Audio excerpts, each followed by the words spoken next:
अस्सलामुअलैकुम। आज बड़ा बेहतरीन वजीफ़ा आप लोगों के साथ शेयर कर रहा हूँ। कोशिश करें कि इस वजीफ़े को ज़रूर ट्राई करना है और वीडियो को मुकम्मल देखिए ताकि आपको वजीफ़ा समझ आए। ये वजीफ़ा आपने 40 दिन या 20 दिन या 2 हफ्ते नहीं करना है, बल्कि एक रात का वजीफ़ा है। एक रात का वजीफ़ा है और सिर्फ 5 मिनट का वजीफ़ा है। और इस वजीफ़े को आप हर जायज़ हाजत के लिए इस्तेमाल कर सकते हैं। रिज़्क़ की बंदिश के लिए, अगर आपके रिज़्क़ में कमी है तो रिज़्क़ की फ़राखी के लिए आप इस वजीफ़े को कर सकते हैं। शादी के लिए इस वजीफ़े को कर सकते हैं और कारोबार के लिए इस वजीफ़े को कर सकते हैं। और अगर कोई शादीशुदा है और उसकी औलाद ना होती हो या औलाद हो जाती है लेकिन बचपन में ही मर जाते हैं तो ये वजीफ़ा आप कर सकते हैं। गर्ज हर जायज़ हाजत के लिए ये इस वजीफ़े को किया जा सकता है। और उलमा और मशाइख ने इस वजीफ़े की बड़ी फजीलतें बयान की हैं और ये वजीफ़ा कुरान से साबित है। उस वक़्त जब हुज़ूर अकरम सल्लल्लाहु अलैहि वसल्लम का एक बेटा पैदा हुआ और वो बचपन में ही मर गया, उसके बाद दूसरा पैदा हो गया और दूसरा भी मर गया, उसके बाद तीसरा पैदा हो गया और तीसरा भी मर गया बचपन में। तो उसके बाद हुज़ूर अकरम सल्लल्लाहु अलैहि वसल्लम को कुफार मक्का जो थे वो आप सल्लल्लाहु अलैहि वसल्लम को ताने दे रहे थे कि आपकी औलाद तो ख़त्म हो गई, आपकी नस्ल नहीं चलेगी, ये है फलाएं। तो इस किस्म के ताने हुज़ूर अकरम सल्लल्लाहु अलैहि वसल्लम को दी जाते थे।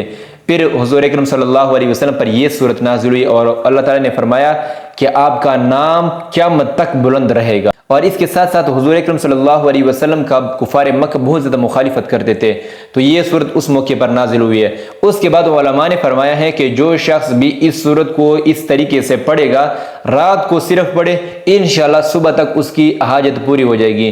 क्योंकि जब हुज़ूर अकरम सल्लल्लाहु अलैहि वसल्लम कुफार के तानों से और कुफार की मुखालिफत से परेशान थे, तो उसके बाद ये सूरत नाजिल हुई और अल्लाह ताला ने हुज़ूर अकरम सल्लल्लाहु अलैहि वसल्लम को तसल्ली दी। तो इसके बदौलत अगर कोई शख्स भी इस सूरत को इस तरीके से पढ़ेगा नमाज में तो उसकी तमाम तर परेशानियां खत्म हो जाएगी, अल्लाह ताला उसकी तमाम हाजतें पूरी फरमाएगा। शर्त यह है कि जायज़ हाजत हो। और वो वजीफ़ा सूरतुल कौसर का है। और इस वजीफ़े के तरीक़ेकार जो हैं वो ये हैं कि बेहतर तो ये है कि तहज्जुद के वक्त हो। अगर तहज्जुद के वक्त यानी आधी रात को नहीं उठ सकता है तो ये भी ठीक है कि ईशा की नमाज बंदा पढ़ ले और उसके बाद जो है 4 रकात नमाज हाजत का इरादा नियत करें। जब 4 रकात नमाज हाजत का नियत करें तो हर रकात में जब सूरतुल फातिहा पढ़ ले तो उसके बाद 50 मरतबा इन्ना आतवैना कल कौसर इस सूरत को पढ़ ले। जब एक रकात मुकम्मल हो जाए तो दूसरे रकात में भी इन्ना आतवैना कल कौसर जो है 50 मरतबा। तो इस तरह चारों रकातों में 4 यानी 200 मरतबा सूरतुल कौसर आ जाएगा, इन्ना आतवैना कल कौसर। और जैसे ही ये 4 रकात अदा कर ले उसके बाद जो है अल्लाह ताला के 3 सिफाती नाम जो है सबसे बड़ी, या अल्लाह या रहमान या रहीम, इसको 100 मरतबा पढ़ना है। या अल्लाह या रहमान या रहीम 1 मरतबा, या अल्लाह या रहमान या रहीम। इसी तरह आपने 100 मरतबा इसको मुकम्मल करने यानी हर नाम को 100 मरतबा लेना है। उसके बाद अल्लाह ताला से नेकी और खुलूस दिल के साथ दुआ करना है।